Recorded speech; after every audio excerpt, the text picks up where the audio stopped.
The alarms are going off in South Florida. A 30,000 square foot limestone estate just hit the market for $200 million. So while the ultra rich are still racing to buy a fortress like this, the Main Street market, it's quietly slipping into a buyer's territory. So with situations like this, where do you invest if you're not able to afford that $200 million mark in the ultra rich, which seems to be pretty much recession proof and always has been?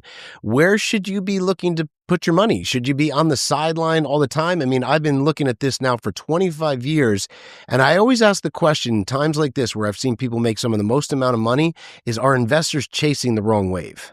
Okay, let's get back to that listing of the ultra elite. Now, this is a nearly complete Indian Creek Island mansion. It's owned by the cosmetic surgeon, Dr. Aaron Rollins, and real estate agent, Maureen Rollins. It's listed for $200 million. They bought the land in 2020 for roughly $30 million, and now the shell is nearing completion. So if it sells, it could set a record for Miami-Dade, highest property ever. So let's look at some of the other indicators in the market, though. So Florida's active single-family listings is now 97,224. That's the end of the first week of November. Sellers are cutting prices, or at least 43.9% of them are. And the median days to sell is about 98 days. That's compared to the national median of 77 days. The net migration reversal as well for that Miami-Dade area, roughly 70,000 more people moved out of Miami than into Miami last year. Again, we never built there. We chose to stay out of Miami. This is one of the reasons why. Okay, so what's this all showing? Basically, and again, I've been watching this for many years through two large cycles, one of them being the '08 meltdown, which was the biggest real estate correction since the Great Depression. What I've seen is the ultra luxury tier still shines, but the Main Street markets, like the Main Street Florida housing, it's cooling fast. Rising inventory, slower absorptions, and longer selling cycles. Now, what area and property am I talking about? Again, this is what I call the emotional properties. These are properties usually 2 times the median average for that certain area that you're in. Beautiful homes, very desirable neighborhoods. But again, they were able to be bought on very low interest rates, bought new, but bought on very low interest rates. And now with the market softening, there's no cash flow to be had. And if the new person wants to buy it, even at these higher prices, or even if the prices come down still with these higher interest rates, it doesn't make sense. So when I'm talking about the cooling fast, it's definitely that emotional market. And always look, at least what I've always looked at, is 2x of the median value for the area you're in. Okay, so who's getting hurt right now? Builders are getting hurt who are chasing the luxury beachfront projects. I mean, there's sky-high land prices, carrying costs. Numbers don't really seem to pencil where you're building, and there's no equity left over, and they're still trying to make it work. Again, we're not talking about the ultra-luxury here, where they have their own islands, but those luxury beachfront homes or such, those carrying costs are really hurting, and the numbers don't seem to pencil. Otherwise, too, the over-leveraged investors who are banking on fast appreciation are now facing longer holds. Again, I don't really call this investing. I know we call it gambling. At least that's what I was taught years ago. Don't gamble. So if you're hoping that a property just all of a sudden you buy it because it's nice and expensive, it's going to go up $100,000 a year, you'll only lose a few grand a month. That really is gambling. And you times that by 5 homes, 7 homes, 10 homes, that can move backwards fast. So you want to be careful of that. Middle income families who bought at the peak prices, and I'm talking in that emotional market, think 2.5 times above median. So if you're in Jacksonville, Florida, for example, probably bought a house around 700, 800,000. They're now seeing 20 up to 30% price reductions. Why? Because again, they got into these at a very emotional time with very low interest rates. So they thought it was more affordable than it actually was. And some of these people, again, were looking for that inflated appreciation to happen year over year. That's gambling. But now they're stuck. They bought at the peak prices. They can't just rent the property because it's going to have a huge loss. And they're not looking at the equity they thought they would have. That's why you got to be careful with those emotional markets, that it looks really pretty, definitely looks really pretty. Nice houses, nice neighborhood, usually nice amenities, but with HOAs and just larger costs, larger pricing, it bleeds you. And these people are now stuck, and they don't have people to replace them because the interest rates are several points higher. So it makes the payment even harder for the new people trying to buy. And that kind of leads me into, too, the developers who are ignoring workforce housing while only chasing those trophy assets. Okay, they're going to be left holding the bags. A lot of builders got used to just chasing big spreads. And any way you look at it, you talk to any builder, and again, I've been watching this for years from my investing time and then my building time. Those beautiful emotional properties, when a developer builds those for you, there is a bigger profit spread. There just is, because there's always upgrades that can be made. And when every time you click one of those boxes to do a different upgrade, then the actual profit margins can go up for a developer. And that's why they like to build these, more expensive houses to middle income people and have them stretch into these nicer houses, because their spreads are bigger and they don't like smaller spreads. Workforce housing, any way you look at it, compared to like those trophy emotional properties, it's smaller profit margins. You got to do a volume and make up for it that way in profits. And a lot of developers just say, well, that's silly. We don't want to do that. Even though when we watch this last 5 years has been pretty dang good for real estate, there's a huge shortage. There is a glut in the market on these emotional ones they want to keep building because they have bigger spreads, but they don't even want to look at the workforce housing, even though there could be, 10x the amount of available tenants to rent those properties, or buyers that can actually afford still a first-time home buyer's loan. They just ignore it. Again, workforce housing is one of the best places to be I'm seeing right now, but developers continue to trace those trophy assets, and they are going to get themselves in trouble, especially if they think they can still make those big spreads of 4 years ago.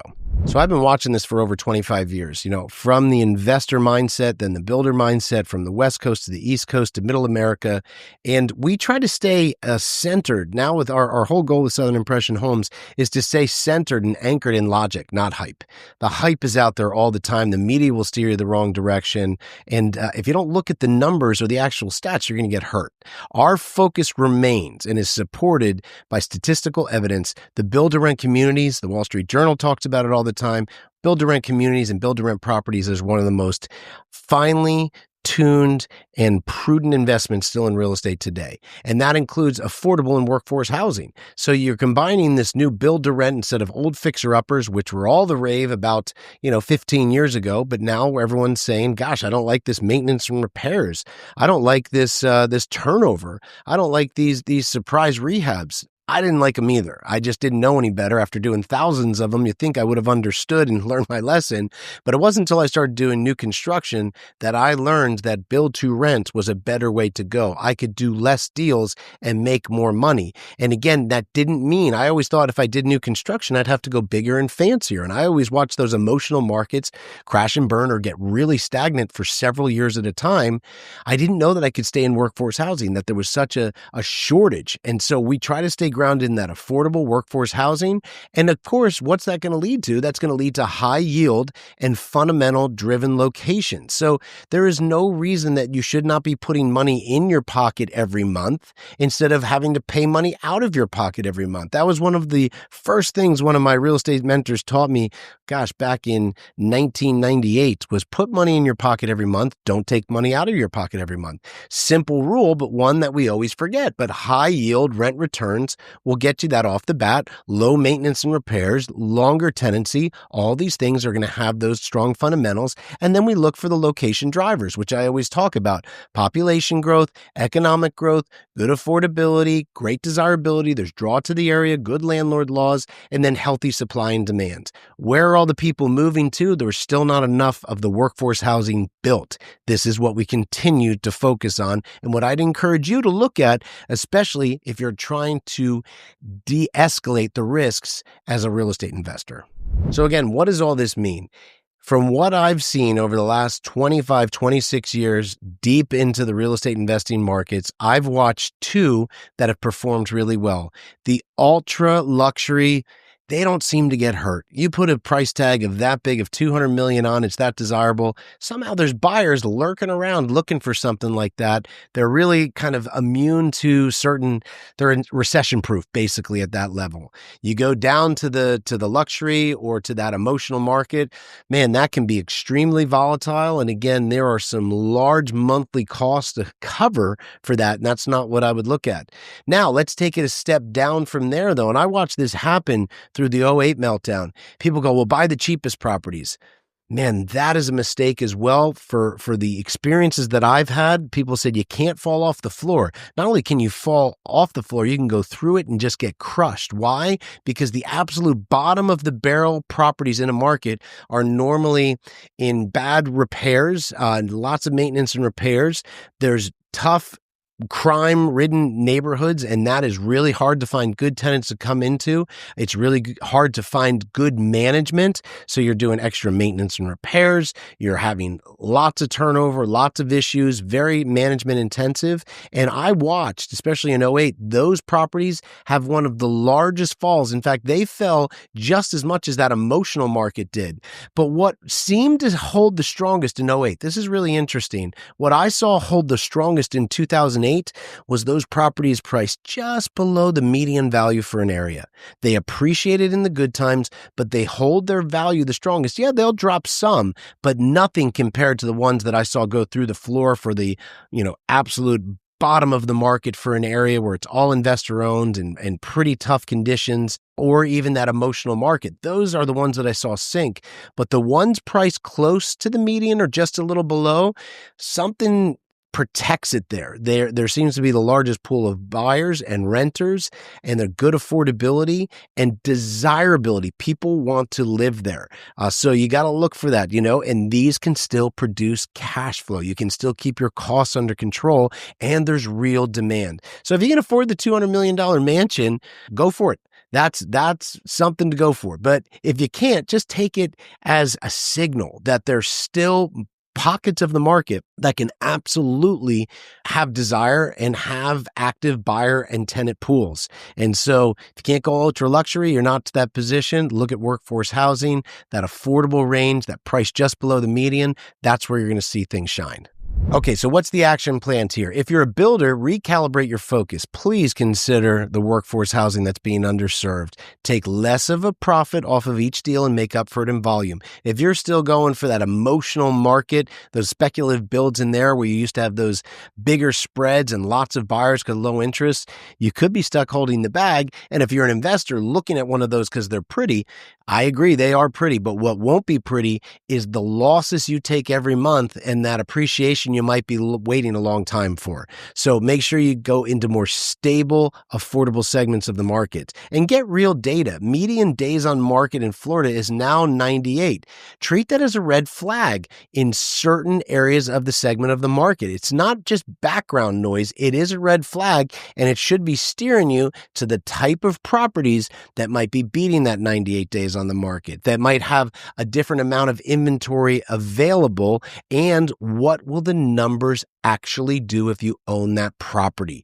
Don't just speculate. You own the property day one. What will the numbers actually do once you close and it's now your responsibility and hopefully your ticket to financial freedom? It could go the other way if you don't get real data and look at real numbers. And move where the logic leads, okay? Look at rent-driven, high-growth areas that are still affordable. Again, this is not a magic recipe that is tough to understand. Unfortunately, people try to complicate it, or they just go plain emotional and they say, that house is not pretty enough for me to want to live in. And remember, it's not a property for you to live in, it's a property for you to invest in, so that can produce you cash flow and certain financial freedoms and equity growth that will build your worth and wealth to wherever you want to be able to be, you can be. It's not about you personally living there. It's about someone who wants to live there, needs the house, and could put money in your pocket every month. So look where the logic leads. If you're not able to do that ultra high end where it's, owning your own island and there seems to be buyers that are recession proof, look just below the median, stay away from the emotional markets. And something other people don't talk about, stay away from bottom of the barrel, the absolute floor cheapest properties and areas. For me personally, I had great intentions there and I lost money almost every time. Overall, the market is cracking in certain areas, and so you want to be careful where you're stepping. If you want clarity and not confusion, message me at Southern Impression Homes. We've got the data, we've got the experience, and we have the properties that actually move you in the right direction. That's what you're looking for.